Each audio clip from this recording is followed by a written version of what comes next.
పైనుండి చూస్తే ఇది ఒక రెస్క్యూ ఆపరేషన్ మాత్రమే. అంటే మనం వాళ్ళ కోసం అన్వేషిస్తున్నాం. అంటే దాని అర్థం మన శత్రువు మనకంటే ఒక అడుగు ముందున్నాడన్నమాట. వినండి, ఇప్పుడు మనం సింగిల్ ఫైల్ స్ట్రైక్ ఫార్మేషన్ వాడబోతున్నాం. మీకు తెలిసినట్లు ముందుండే వ్యక్తి చాలా ముఖ్యం, అందుకే ఇది. ఈ విషయం గుర్తుంచుకో. కీబా, నువ్వు ముందుండిపోతున్నావు.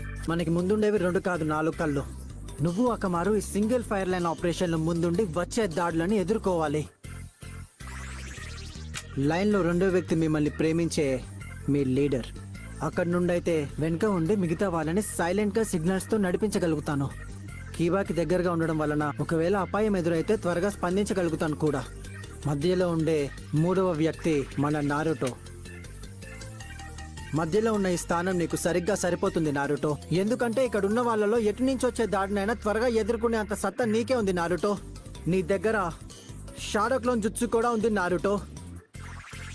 ఇంకా 4వది చోజీ, నువ్వే. చోజీ, నీకు వేగం ఉండకపోవచ్చు, కానీ నువ్వు కొట్టే దెబ్బలు మా అందరికంటే గట్టిగా తగులుతాయి. చివరిగా వెనుక ఉండేది నువ్వే నెజీ. నీ బ్యాకుగాని ఉపయోగించి మన వరుసలో ఉన్న వీక్నెస్ ని కనబెడుతూ ఉండాలి. కీబా, నువ్వు ఎదురుగా వచ్చే దాడిని చూసుకోవాలి. నేను 2 వైపులా చూసుకుంటాను. నారుటో ఎడం వైపు చూసుకుంటాడు, చోజీ కుడివైపు. ఇక నెజీ, నీ బ్యాకుగాన్తో మొత్తం నీ వెనుక భాగం చూసుకుంటూ ఉండు. టీం అందరినీ ఇప్పుడే అసెంబుల్ చేశాడు. అప్పుడే వాళ్ళలోంచి మంచి సామర్థ్యాన్ని బయటికి తీస్తున్నాడు.